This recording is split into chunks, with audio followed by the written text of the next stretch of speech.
Right, now, of course, I have to talk. The next thing I have to talk about is Christo Popov from France, because he was the surprising winner of the men's singles. It was huge because, we don't see all too many European players doing brilliantly, although I guess the current two-time Olympic champion is Danish, but that's the important distinction, is Christo's not from Denmark. When it comes to European badminton, if we take kind of Caroline Marin out of the question, predominantly success has come from Danish players.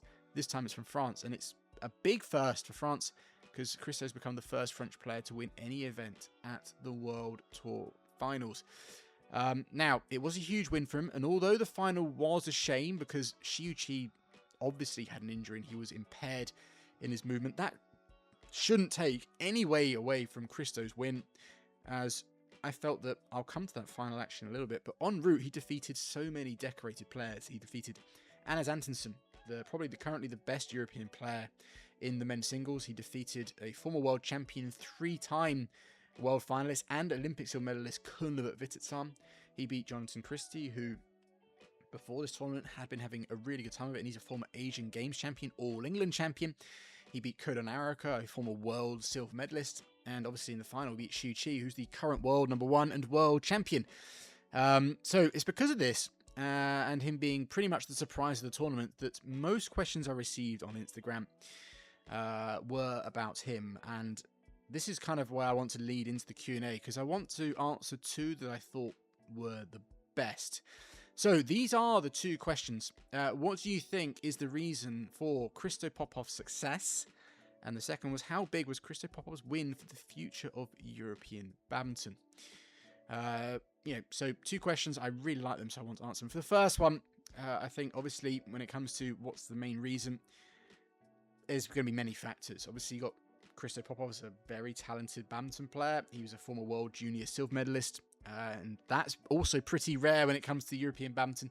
So he is just a great badminton player. He has an older brother in Toma Junior Popov, who's also an elite player, top, I believe, 20 in the world, possibly just only outside the top 20. And so, the training environment with him must be incredibly good. Talking of that, he's got a great team behind him. Clearly a good approach to training.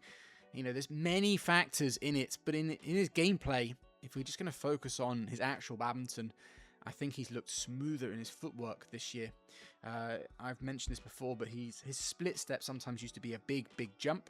It's far less pronounced. It looks far smooth, and that just means that he's always been quick on his feet, but he's just smooth around the court, more efficient. If you add to that, not only is he using less energy, but physically he's in great shape. And I just think that the reason we're seeing results now is that it just took this long for him to adapt to the senior game. He was a world junior silver medalist, but not everyone's going to kind of transition from juniors to seniors as quickly. In his world junior final, we lost to Kunle Bitesize, who very quickly adapted to the senior game. For Christo, it just took him that little bit longer. Everyone works at different speeds. And in this tournament, one thing I definitely saw was that I think he's added more layers to his game. He was able to show different game plans against different opponents. Before, to me, he was just a very fast, very aggressive player that wasn't afraid to take on absolutely anyone, but kind of he's a bit all out there. Now he's far more balanced. So variety on his attack, his patient building his attack, lots of variety from the back of the court, lots of variety from all over the court. He's able to inject speed. He's not just going at one pace all the time. He's just much more versatile as a player, because if you look at the players that he played, there's a variety of styles there, and he had to adapt different games. In the final, I think another thing as well, obviously psychologically, mentally, he is definitely improved. He's got a lot more confidence, because the credit I want to give to him about the final, although I mentioned that Xiu Qi wasn't playing, he wasn't able to move with 100% like smoothness or anything like that. He whenever you play against someone who's slightly injured or slightly down, it can be quite difficult, especially in a big final. You're like, I should be winning it. I can clearly see my opponent can't move particularly well. All I need to do is this. All I need to do that. And sometimes that can kind of make you almost overthink, or try things too hard, or do this, or especially if you add to the fact that Xiu Qi was going for his shots and sometimes they were coming off. That can also fluster it, because you're like, this is my big chance. I can win this, all this kind of thing. It's just, Absolutely, it can just kind of like it can be quite difficult, and so I felt that the way that he handled that situation, the maturity, was really second to none. I must say, I do think that him having played the French Open final earlier this year, he reached the French Open, he lost to Anders Andersen. He didn't play particularly well in the final. He was a bit nervous, a bit overawed by the situation. Understandably, it was the biggest final of his career at the time. I think having played that final helped him in this World Tour finals, in the final specifically. He'd been in that stage. I know it's a bigger stage, and in France he had his home crowd. Here he was against a home player in China. That must have been pretty difficult. But I think just having been through that experience, it just it helped him. And obviously that one, he could have learnt a lot from the French Open. He kind of used a lot of that into this final. I was really, really impressed, because I felt that Chi was going for things, kind of like going for wild ones, and that he was playing very sharp badminton. And I just thought that Christo just was like, let's just keep getting it back, keep doing what we're doing, sticking to the game plan.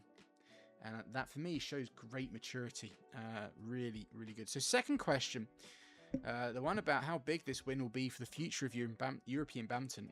Undoubtedly, it will be huge, as it will show if you want to be successful from Europe, it doesn't just have to be Denmark. I know Marin did this for Spain in the women's singles, and there is now a whole host of these players from France, like Alex Lanier, Thomas Junior Popov, all those players, and there's a number of them below, like Arnaud Merkel and a few others. It just shows for European badminton that any player, like even from my country, England, if someone's got talent, they're willing to work hard and they can put in the hours and that stuff, it's proven that there is opportunities. You can do it. It's quite important. I think this will be more important for France, although Christo isn't part of the national centre. For me, it's going to show to them that their approach to badminton is working, and it will give them confidence to keep going with their plan, because France are doing a lot of great things. At the Women's Badminton League I was just at, there was two very young players, Elsie Jacob and Camille Poignant. You might know Camille more. She won the Hilo Open earlier this year, but Elsa was her partner in juniors. They won the European Junior Championships. And my God, for 19, they are very well put together badminton players. And it's just a testament to the French setup. Now, I know that, like I said, the Popovs are sitting out of that. But when it comes to those sets, I know France have had great results. Alex Lanier's been doing some great things. Christo and Thomas and Arnaud Merkel's actually been having a really good time on the European circuit. But sometimes you can have those doubts, like, are we really doing the right things? Are we really moving in the right direction? Is our little plan, because maybe they're doing things slightly differently, is this really the way forward? And it's these kind of wins, these kind of moments, and generally speaking, it's not just the World Tour final, but the way Christo's played this whole year, is just going to give them that confidence that, this is working. The plan we're doing is good. We can stick with this, and it's going to produce results. So yeah, it will undoubtedly be huge for European badminton.